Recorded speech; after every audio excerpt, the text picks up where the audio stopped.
Vamos mergulhar direto num assunto super importante hoje. Sabe quando a gente vê uma criança com dificuldade na escola e a primeira reação de muita gente rotular logo de cara como preguiçosa, agitada ou difícil? Pois é, muitas vezes a gente só julga a superfície, aquilo que salta aos olhos, e acaba esquecendo de olhar para o alicerce de tudo. Bem-vindos a esta nossa análise detalhada. Hoje a gente vai transformar a forma como entendemos a aprendizagem infantil, deixando o senso comum de lado e entrando de cabeça na ciência da psicomotricidade.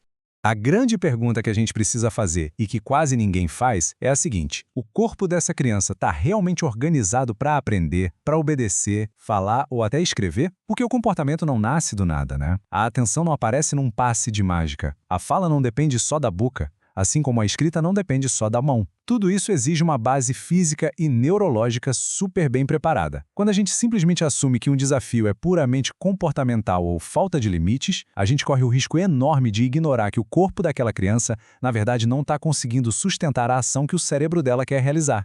Para estruturar nossa conversa, a gente vai seguir este roteiro rapidinho. 1. O comportamento invisível. 2. O cérebro em construção. 3. As 3 unidades funcionais. 4. Observando o perfil psicomotor. 5. A aplicação prática no autismo e TDAH. E, por fim, a orquestra do desenvolvimento. Então, começando pela primeira parte, o comportamento invisível e como enxergar além do sintoma. A sacada principal aqui é exatamente essa necessidade de ver o que não é tão óbvio assim. Sabe quando uma emoção transborda e a coordenação da criança simplesmente falha? Aquele comportamento explosivo ou a total falta de atenção funcionam como um alarme. Eles são o resultado direto de uma base que está fragilizada. É uma dualidade muito clara. De um lado, a gente tem o sintoma visível, aquela criança que não para sentada, a fala atropelada, a letra ilegível ou a desatenção crônica. Do outro lado, a gente tem a verdadeira raiz do problema, a organização invisível.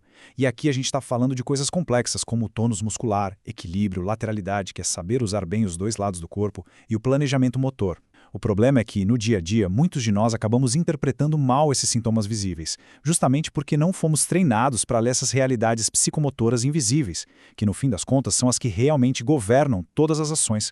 Entrando na nossa segunda parte, o cérebro em construção. Isso nos leva a um erro super comum, tanto na área da saúde quanto na educação infantil. Avaliar o cérebro de uma criança usando o mesmo modelo de um cérebro adulto com alguma lesão é um equívoco total. A criança não é, de forma alguma, um adulto em miniatura. O sistema nervoso dela ainda está em pleno amadurecimento. Então, o nosso foco tem que estar naqueles sinais qualitativos de organização. Mas o que a gente deve procurar, afinal? Coisas como variações constantes na postura e no tônus, a chamada insegurança gravitacional, que é quando a criança parece ter um medo real da gravidade, tropeçando ou caindo o tempo todo, dificuldade imensa de cruzar a linha média do corpo, desorganização no espaço ou uma apraxia global e fina muito enfraquecida. Importante frisar, isso não é o jeitinho da criança ser. Esses comportamentos são expressões diretas de como o cérebro dela está lutando, naquele exato momento, para tentar se organizar no mundo. E como esse cérebro se organiza? Vamos para a parte 3, as 3 unidades funcionais. Para entender essa dinâmica, a gente precisa de um alicerce científico muito forte. É aí que entra a adaptação brilhante do modelo psiconeurológico do pesquisador Alexander Luria, trazido para o universo do desenvolvimento infantil. Basicamente, a teoria das unidades funcionais de Luria diz que o cérebro trabalha através de sistemas totalmente integrados e não em partes separadas para dar conta das funções complexas. Ou seja, não tem uma gavetinha no cérebro só para leitura e outra só para emoção. É tudo interligado. Então, se existe uma dificuldade grande numa tarefa complexa, tipo copiar a matéria do quadro negro, o problema não está isolado no olho ou na mão da criança, mas sim na comunicação falha entre esses sistemas que deveriam trabalhar juntos. Vamos a uma analogia para isso ficar bem claro. A unidade 1 é igualzinha à rede elétrica de uma casa. Antes da gente conseguir ligar aparelhos mais complexos, como a fala ou a escrita, a energia básica do corpo precisa estar estabilizada. Pensa bem, antes de ligarmos a TV, o computador ou o Wi-Fi, a energia da rua precisa chegar forte e constante. Uma criança com um tônus muscular mais fraco pode parecer totalmente sem energia, daquelas que vivem deitadas sobre a carteira na escola. Ou o extremo oposto, super agitada porque o corpo não consegue se regular. E adivinha? Muitas vezes a gente olha para isso e acha que é preguiça ou desinteresse, quando na real é literalmente uma falta de energia na rede. Passando para a unidade 2, a gente encontra um mapa interno. É como se fosse o GPS do cérebro. Aqui, a gente envolve a lateralização, que é essa integração entre esquerda e direita, a noção corporal, que é a consciência da criança sobre ela mesma, e a estruturação espaço-temporal, que é simplesmente entender o tempo e espaço ao redor. É essa unidade que dita se a criança consegue se achar dentro de uma sala de aula, seguir o ritmo de uma musiquinha na escola ou só colocar as palavras na linha do caderno sem fazer uma bagunça visual. Sem esse GPS bem regulado, o mundo interno da criança vira um caos, e o comportamento externo só reflete essa confusão toda. Por fim, a unidade 3, que é a responsável por programar a ação em si. A gente divide essa parte em praxia global, que é tudo aquilo que envolve correr, pular, coordenar o corpo todo e manter a postura, e a praxia fina, que são coisas como escrever, desenhar, mexer os dedos com precisão e até ter um bom controle ocular. E olha o detalhe crucial aqui. A habilidade de executar essas ações finas e super intencionais depende 100% das duas primeiras unidades estarem funcionando direitinho. É impossível ter uma letra linda e uma praxia fina na mão sem ter um bom tônus e equilíbrio segurando o tronco primeiro. Não tem atalho.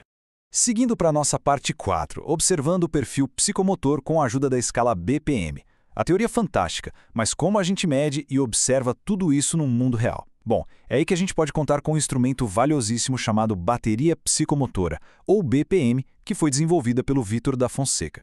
O grande diferencial da BPM é que ela prioriza muito mais uma observação clínica qualitativa do que ficar distribuindo pontuações rígidas. A ideia é fazer uma leitura funcional do corpo e não dar um diagnóstico médico fechado. O valor real dessa ferramenta não está em transformar a criança num mero número no papel, mas sim em olhar com muita profundidade para como ela tenta organizar uma ação. Ela perdeu o equilíbrio, fez força demais sem necessidade, demonstrou medo. Tudo isso é uma leitura do corpo em pleno funcionamento.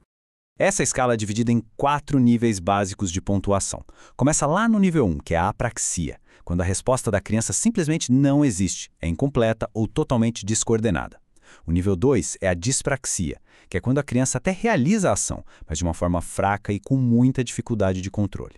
Aí a gente vai para o nível 3, a eupraxia, que já é uma realização adequada, completa e sob controle. Até chegar no nível 4, a hiperpraxia, que é aquele movimento impecável, preciso e que não gasta energia à toa. Ter essa tabela em mente é maravilhoso porque ela escancara os sinais clínicos de como o cérebro está gerenciando as tarefas, muito antes de sequer cogitarmos um diagnóstico formal. Literalmente, o corpo começa a falar muito antes do primeiro boletim escolar. E isso nos leva à parte 5, aplicação no autismo e no TDAH. Porque entender toda essa base teórica é fascinante, mas a gente precisa conectar isso com a prática da clínica e da escola. Como que esse perfil psicomotor aparece naqueles quadros que a gente vê tanto no nosso dia a dia? Quando a gente olha para o autismo, por exemplo, é super comum notar um tônus mais alterado e uma dificuldade imensa na parte de planejamento motor e imitação. E não é que falte vontade de interagir, como muitos acham. É que muitas vezes o corpo daquela criança não faz a menor ideia de como planejar o gesto. Já no TDAH, aquela impulsividade clássica e a dificuldade enorme de esperar a vez estão intimamente ligadas a uma desorganização no espaço e a um ritmo corporal totalmente alterado.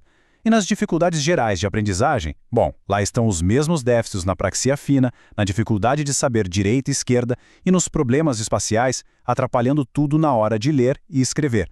Chegando na nossa última etapa, parte 6, a orquestra do desenvolvimento e sua linha do tempo hierárquica.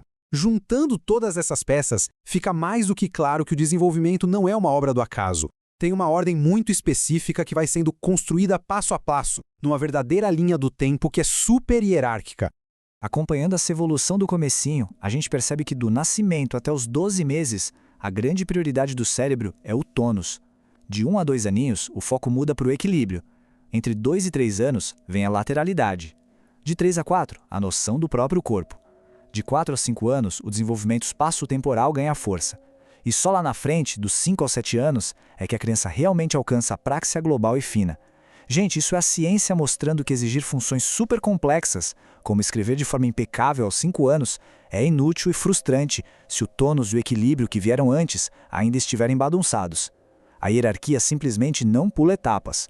Por conta de tudo isso, a gente precisa derrubar um mito urgente. A terapia psicomotora não é recreação aleatória. Não é brincadeira de parquinho. Trata-se de uma intervenção clínica levada muito a sério, que é projetada para organizar o cérebro usando movimento direcionado. Não é aquele momento de soltar a criança para gastar energia e cansar. Quando a gente vê uma criança pulando um obstáculo na terapia, na verdade ela está ali treinando o freio inibitório, trabalhando a memória e regulando aquele tônus basal que a gente conversou mais cedo. O que nos leva a uma metáfora que resume tudo de um jeito muito lindo. Se um único instrumento está desafinado, a orquestra inteira perde a sua harmonia. Os fatores psicomotores do cérebro precisam trabalhar em conjunto para criar a música da aprendizagem. O desenvolvimento infantil é exatamente essa orquestra. O tônus, o equilíbrio, a noção do corpo são todos instrumentos valiosos. Se um deles estiver fora do tom, o aprendizado vai soar atravessado.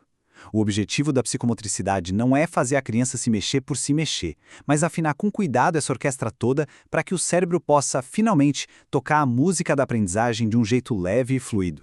Para encerrar a nossa conversa de hoje, eu deixo uma provocação bem direta para todo mundo que está acompanhando essa análise. Antes de tentar corrigir o comportamento a todo custo, observa o corpo. Aquele comportamento explosivo ou super desatento que a gente vê na superfície, na enorme maioria das vezes, é só um pedido de socorro de um corpinho que está fisicamente desorganizado. O corpo sempre fala, o movimento revela os segredos e a postura denuncia o que está acontecendo por dentro. Então, da próxima vez que estivermos diante de uma criança sofrendo na escola ou com problemas comportamentais, vale muito a reflexão. Antes de tentar enquadrar essa criança, será que alguém já parou de verdade para observar o corpo dela? Pensem muito nisso. Um grande abraço por nos acompanhar nessa jornada e até a próxima apresentação.